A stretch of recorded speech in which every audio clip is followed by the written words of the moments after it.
Vocês vão adorar. Tem tudo que é tipo de ave. Uma maravilha, Gabriel. Sem falar dos macacos, rinoceronte, elefante e tudo que é tipo de mamífero. Eba! Agora o papai vai vender frutas e verduras para alimentar os bichos que vivem aqui. É, a maior responsa. Ah, olha lá o Felipe. Ele fez questão de acompanhar a gente nessa visita.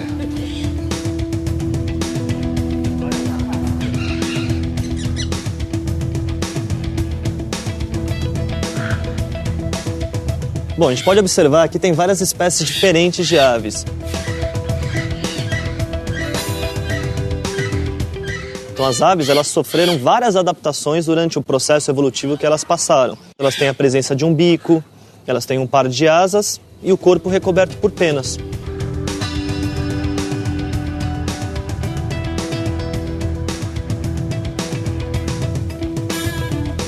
As asas é uma adaptação ao voo. Então isso é uma das principais características das aves. Se você observar a anatomia desse animal, os ossos são chamados ossos pneumáticos.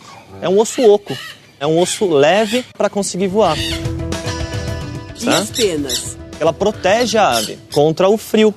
Porque é como se fosse um cobertor, mantém a temperatura do corpo da ave. A ave é um animal endotérmico, ou seja, um animal, como as pessoas chamam, de sangue quente. Ela produz calor e ela regula esse calor.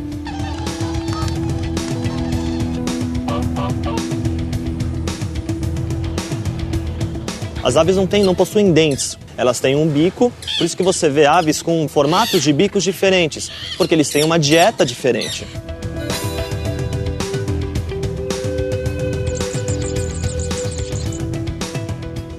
Bom, aqui a gente tem um grupinho de araras vermelhas. As araras, elas pertencem a um grupo chamado de psitacídeos.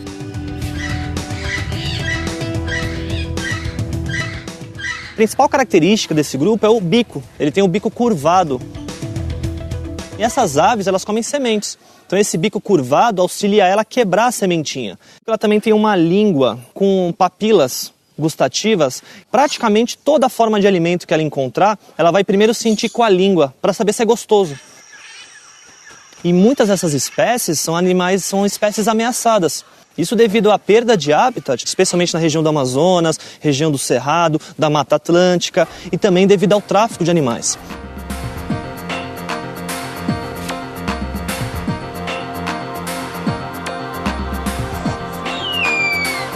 Bom, aqui nós temos um dos maiores exemplos de ave de rapina do mundo, que é a arpia. Arpia ou gavião real. Aves de rapina são as aves caçadoras. Todas essas espécies têm adaptações à caça. A visão apuradíssima, ela consegue enxergar uma presa a centenas de metros. A audição é uma audição muito aguçada. Então ela consegue mapear o ambiente ao seu redor em busca de pequenas presas, roedores, alguns pequenos mamíferos também. Ela tem as patas, que são patas grandes, unhas fortes e um bico muito potente e afiado. E para não assustar o animal quando ela se aproxima na hora do bote, ela tem algumas penas modificadas que vão tornar o voo de uma ave como essa muito silencioso.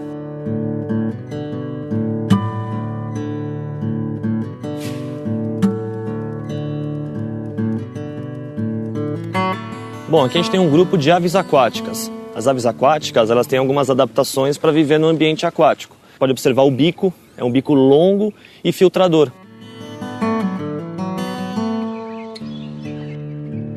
Se a gente observar os pezinhos, é o chamado pé de pato, né? Ela tem algumas membranas, que é uma pelezinha chamada membrana interdigital. Isso auxilia as aves no momento que elas forem se locomovendo nos rios e lagos. E um animal que passa boa parte do seu tempo dentro da água, ele não pode se molhar. Senão ele ia ter hipotermia, né? Então eles têm uma glândula chamada glândula uropigiana que fica na base da cauda. E eles vão passar o bico nessa glândula, vão retirar um óleo e vão espalhar esse óleo por todas as penas. E não é uma característica só desse grupo, essa glândula uropigiana é uma característica da maioria das aves. Isso mantém o corpo isolado, não só isolado da própria água, mas também isolado do frio. Então eles vão arrumando essas peninhas, é como se a gente estivesse arrumando o nosso casaco, nosso moletom. É para evitar que entre vento, que o animal perca calor. Toda ave que tem pena voa, pai? Tem ave que voa e outras só conseguem correr.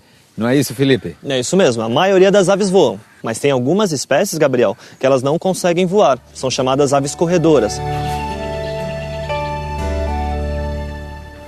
Elas possuem penas, como todas as aves, elas possuem asas também, mas são asas vestigiais, são asas reduzidas, não têm a função do voo. Então elas não desenvolveram pernas fortes, pernas longas, que é para ter essa capacidade de atingir grandes velocidades. Então a gente tem vários exemplos, temos aqui o emu, que é uma das aves símbolos da Austrália, é uma das maiores aves do mundo. Temos até um animal nativo do Brasil, que é a ema, muito conhecida, também parente do emu, e o avestruz, que é a maior ave do mundo. O avestruz pode chegar a 150 quilos facilmente, né? Um outro exemplo, que é um exemplo muito conhecido, é o pinguim. O pinguim é uma ave nadadora, ele passa mais de 6 meses só dentro da água. E no ambiente aquático não há necessidade de voar. Possui asas, claro que possui, mas são asas adaptadas como se fossem nadadeiras, né?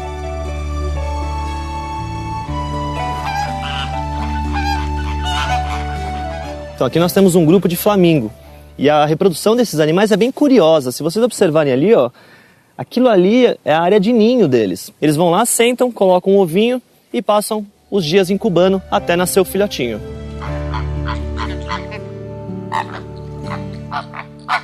Ali tem vários, cada um faz o seu? Cada um faz o seu. E se for bobo naquele meio, você perde o seu. Porque tem os preguiçosos também. Eles vão roubar um ninho do amigo do lado, porque o amigo do lado tem um ninho mais bonito, tem um ninho maior. Essa área aqui é nosso interior da maternidade. Então aqui que a gente cuida dos filhotes e também faz a incubação dos ovos. Então essa caixa branca aqui é uma incubadora. Então a gente vai retirar os ovos, vai colocar os ovos nesse interior e vai ter uma incubação artificial. A gente vai controlar não só a temperatura, mas também controlar a umidade. E aqui a gente tem vários ovos, várias espécies de aves diferentes. Ó, esse ovo aqui é o maior ovo do mundo. Pertence à maior ave do mundo. Avestruz. Muito bem. Avestruz. Esse daqui é um ovo de avestruz. Aqui dentro cabem 21 ovos de galinha. Esse ovo pesa 1,5 kg. É um ovo muito pesado e muito resistente também. Lá a gente viu os ninhos dos flamingos, a gente falou um pouco sobre reprodução, agora eu vou mostrar o ovo para vocês. É um ovo pequeno até, comparado com o tamanho de um flamingo adulto. Que lindo! O ovo do flamingo, ele vai ter uma incubação de aproximadamente aí 29, 30, 31 dias. Só esse ano a gente reproduziu mais de 20 filhotes de flamingo, todos criados na mão. E para vocês terem uma ideia, um filhote de flamingo ele tem que comer de 2 em 2 horas, todos os dias, nas primeiras semanas de vida. Então os flamingos, eles nascem muito pequenos, nascem branquinhos, super pequenininhos. Eles vão crescendo, vão adquirindo uma cor cinza. Por exemplo, esse daqui, ó. Eles estão mais ou menos com 2 a 3 meses de idade. Eles vão passar por essa fase cinza, vão crescer e depois vão ser aqueles animais que a gente viu lá fora. Então, Gabriel, você lembra que a gente viu um grupo de arara lá no começo do zoológico? Então, esse daqui é um filhotinho daquele grupo. Lá tem um casal, eles colocaram o ovo em um ninho, a gente retirou esse ovo e incubou aqui na maternidade. Depois de um tempo de incubação, esse filhotinho nasceu e agora essa ararinha aqui com 3 meses de idade. É um filhotão ainda. Então por que ele tá aqui fora? Então, sabe por quê? É super importante você manter esses filhotes ao sol. Então, todo dia na parte da manhã e no finalzinho da tarde, a gente coloca ela aqui nessa área de solário para ela andar um pouco, tomar um pouquinho de sol, se movimentar, conhecer o ambiente também. Isso é importantíssimo para o desenvolvimento dela.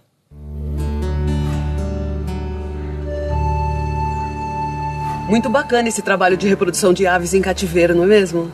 E reprodução de mamífero vocês conseguem também? Conseguimos sim, de várias espécies até. O que é mamífero, mamãe? Mamíferos são os animais que mamam nas mães quando filhotes. Os cachorros, os gatos, a gente. A gente é mamífero? Você não mamou no peito da mamãe quando nasceu? Mamãe. Então, você é mamífero. É exatamente por isso. Os mamíferos, o nome mamíferos nasceu da ação de mamar. A mãe ela vai ter glândulas mamárias. Essas glândulas mamárias irão produzir leite no período que ela estiver amamentando o seu filhote. E os filhotes, quando nascem dos mamíferos, eles nascem de um período de gestação da barriga da mãe. São chamados animais vivíparos.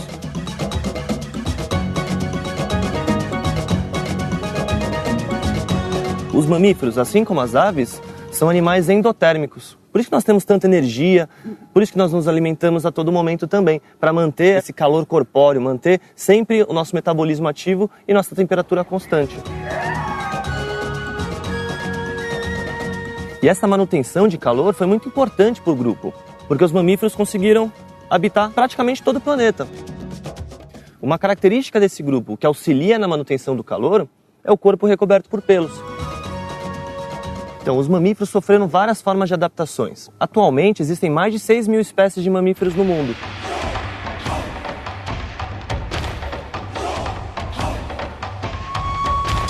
Algumas adaptações, como no caso a baleia, que é um animal aquático, ela não tem braço como nós, ela tem nadadeiras. Baleia não é peixe? Não, filho. Baleia é mamífero. Baleia parece o peixe, vive na água. Mas a baleia fêmea tem glândula mamária e elas amamentam os filhotes com leite. Nós temos várias espécies de mamíferos aquáticos, inclusive. Nós temos os marinhos e temos os de água doce.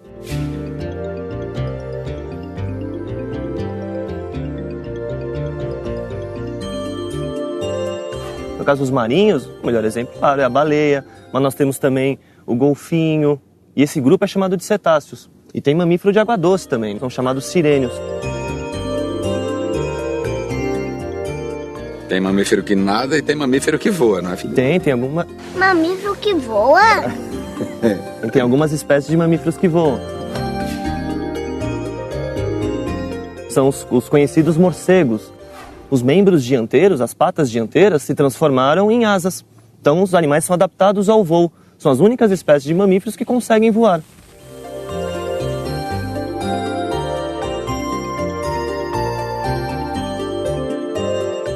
Tem até mamífero que bota ovo. Ah, peraí.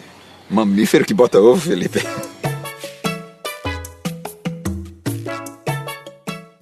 Tem sim um mamífero chamado de ornitorrinco. Não só o botar o ovo que é o diferencial, ele também possui um bico. Então, um mamífero que bota ovo, que tem um bico, mas que tem o corpo recoberto por pelos. Além dos ornitorrincos, nós também temos outras formas diferentes de mamíferos, que no caso são os marsupiais. O exemplo mais conhecido é o canguru. Nos marsupiais, os filhotes, ele vai nascer pouco desenvolvido. E após o nascimento, ele vai subir e vai entrar em uma bolsa, que é uma bolsa que fica aqui na região da barriga, que é chamada de marsúpio. E nesse marsúpio ele vai terminar a sua fase de desenvolvimento.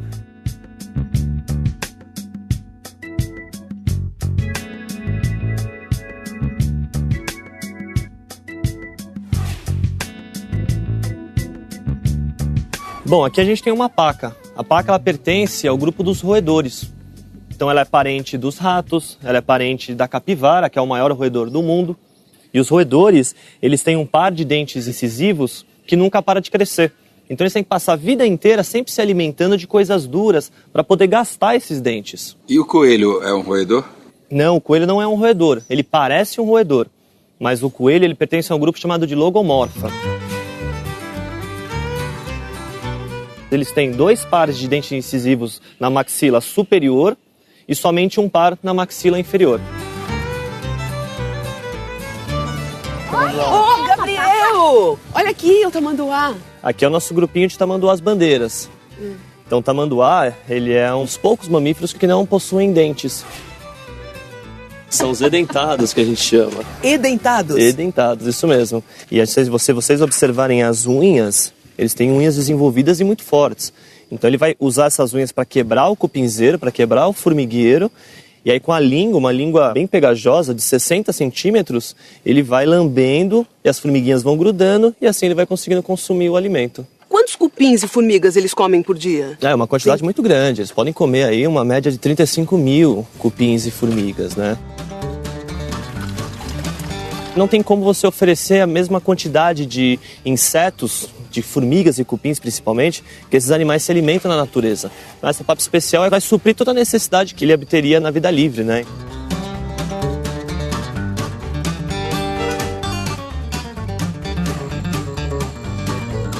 Bom, essa daqui é a anta, é um dos maiores exemplares de mamíferos sul-americanos. E entre os mamíferos, ela está num grupo que é chamado os periciodáctilos, que são os animais que têm o número de dedos ímpar. Aqui no caso, a anta tem 3 dedos grandes. Temos outros exemplos conhecidos também, que é o caso do rinoceronte. E o nariz? Por que o nariz é assim? A gente chama de probóscide. Ela vai usar dessa mini tromba, né, para conseguir farejar o odor do ambiente e descobrir sua fonte de alimento, os vegetais e as frutas. Um animal símbolo do Brasil, especialmente daquela região do Pantanal.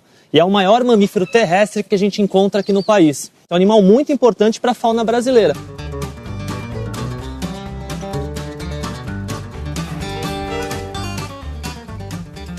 Então, essa daqui é uma girafa.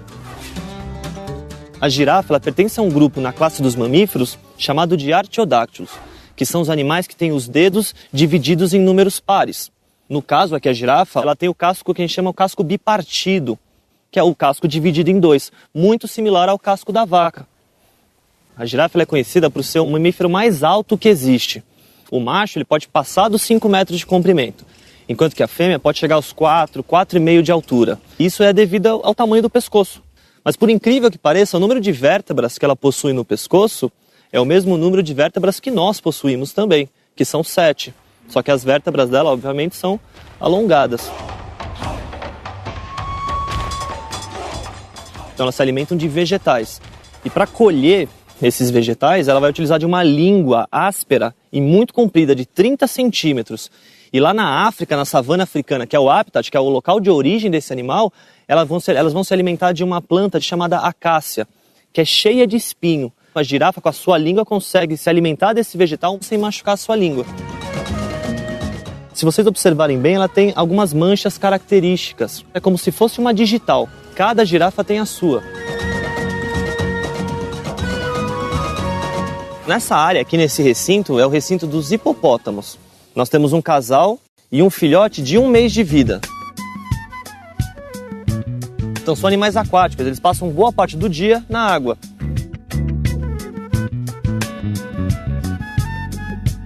E para se proteger do calor, ele não só se mantém na água durante o período quente do dia, como também ele vai ter algumas glândulas na pele que vão secretar um óleo. E esse óleo vai funcionar como se fosse um filtro solar, que mantém a pele do hipopótamo sempre protegida. Felipe, quanto tempo o filhotinho fica na barriga da mãe? Varia um pouco, mas normalmente são 240 dias o período de gestação.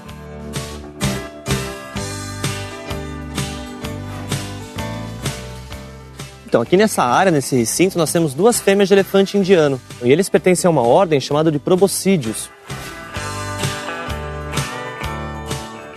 Os elefantes são um dos maiores mamíferos que tem no planeta, um dos maiores mamíferos terrestres. O macho dessa espécie pode chegar a 5 toneladas. E o que diferencia os elefantes dos outros mamíferos, em sua maioria, seria a tromba, que é um alongamento do lábio. E essa tromba ele utiliza praticamente para quase tudo.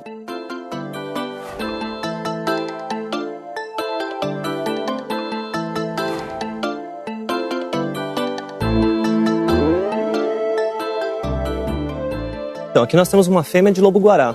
O lobo-guará ele pertence à família dos canídeos e é um dos maiores exemplos de canídeos brasileiros. Ele é um animal símbolo do bioma do Cerrado, que é um bioma muito importante aqui no Brasil. Ele está dentro de uma ordem, que é a ordem dos carnívoros. Os carnívoros, eles têm os caninos desenvolvidos, os molares modificados, e isso auxilia eles na alimentação.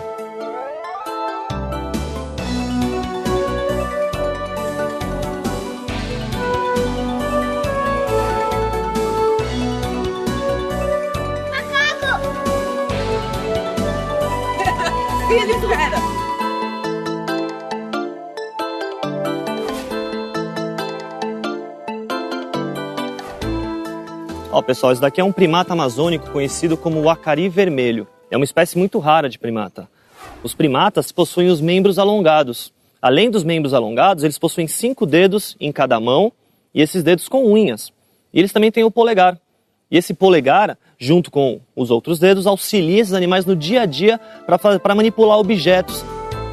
A maioria dos primatas tem a cauda longa e eles utilizam essa cauda como um 5º membro. Mas pela capacidade que eles possuem de absorver toda essa informação do ambiente, eles são considerados animais muito inteligentes, além de ser animais bem sociáveis também.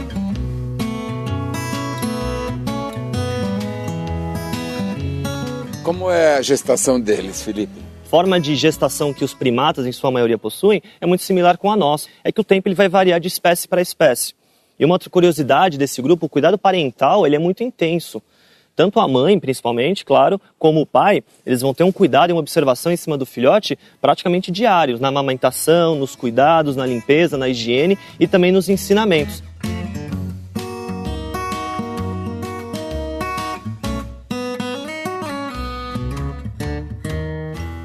E entre os primatas estamos nós, os seres humanos. Vamos fazer uma foto da nossa família de primatas? Vamos registrar esse dia maravilhoso que passamos juntos. Vem, Felipe, você também.